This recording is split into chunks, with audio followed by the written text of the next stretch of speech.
And to analyse all of this for us and more is France 24's French political editor, Marc Perelman. Marc, what can we expect this time around? What are some of the surprises you're looking forward to? Well, not many surprises.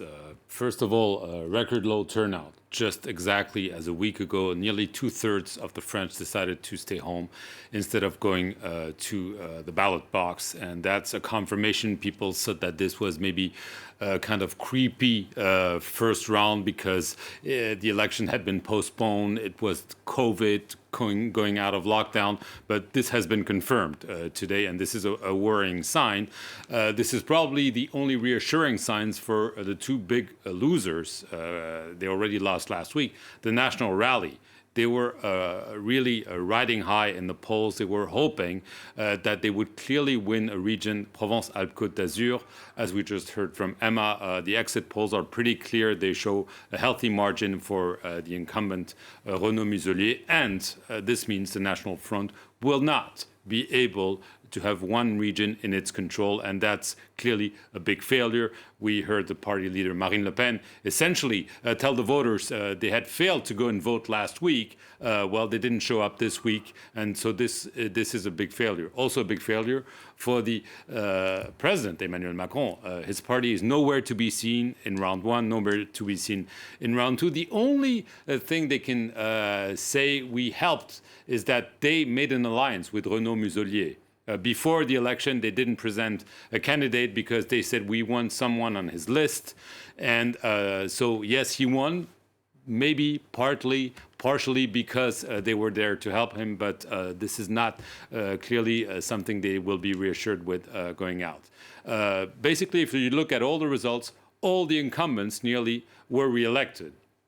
Of course, from the conservative right, but also from the Socialist Party. A number of them won big in the first round, and they had a confirmation tonight. What's interesting, we just heard about Catherine telling us about the outcome in Île-de-France.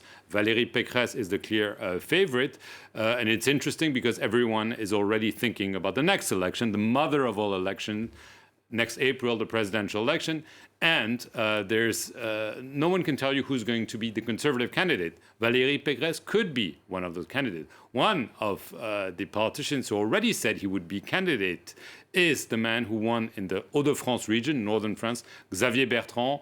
He won really handily, and he beat the National Rally rival clearly very soundly. Tonight he gathered over 50% of the votes, and he already said immediately after 8 o'clock when all the polls closed that he would soon go to meet all the French, meaning that he wants really to use this election as a way to confirm that he will be the candidate.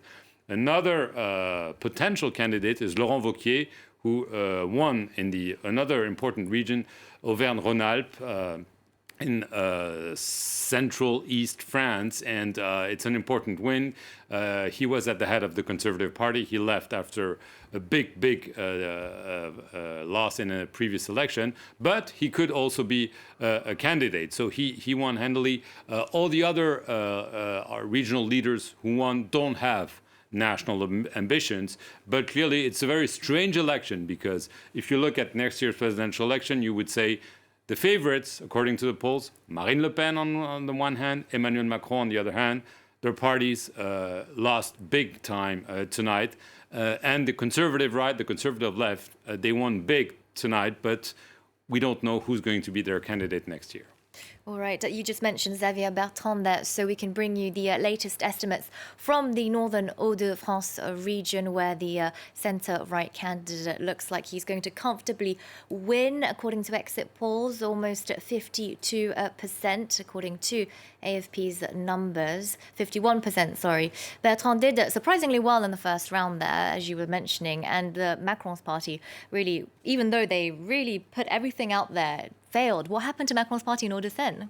This is really, I mean, the most humiliating defeat for them, because they had a list. You needed 10% in the first round to be able to stay in the second round. They didn't reach that threshold, despite having 5 ministers running in that region. So they really sent the artillery to really make a dent, because they know Xavier Bertrand could be a danger for Emmanuel Macron next year.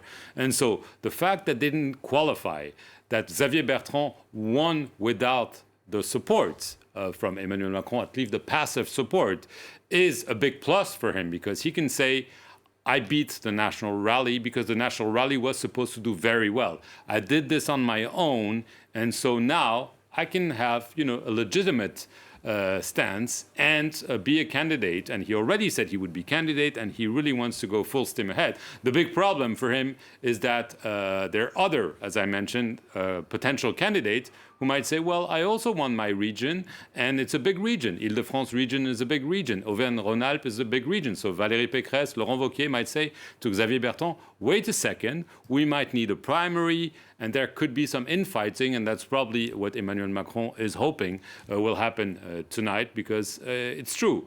It's a special election, very low turnout, but it changes the equation for next year's presidential elections. All those who've predicted this would be a rematch of 2017, Marine Le Pen, Emmanuel Macron, might have second thoughts tonight, because the race might be much more open than what could have assumed before last Sunday, and again after this Sunday.